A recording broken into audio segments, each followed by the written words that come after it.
Iya.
Selamat pagi, kami dari Satuan Lalu Lintas Polres Muara ini melaporkan hari ini, hari Rabu tanggal 27 Januari 2021 di lokasi daerah Jalan Longsor telah terjadi jalan longsor akibat debit air sungai yang deras sehingga terjadi jalan longsor.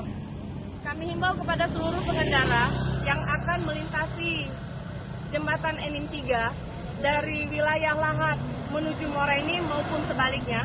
Untuk sementara jalan akan kami tutup dan kami alihkan ke jembatan Enim 2 untuk dari Muara ini menuju Lahat maupun sebaliknya. Kami himbau kepada seluruh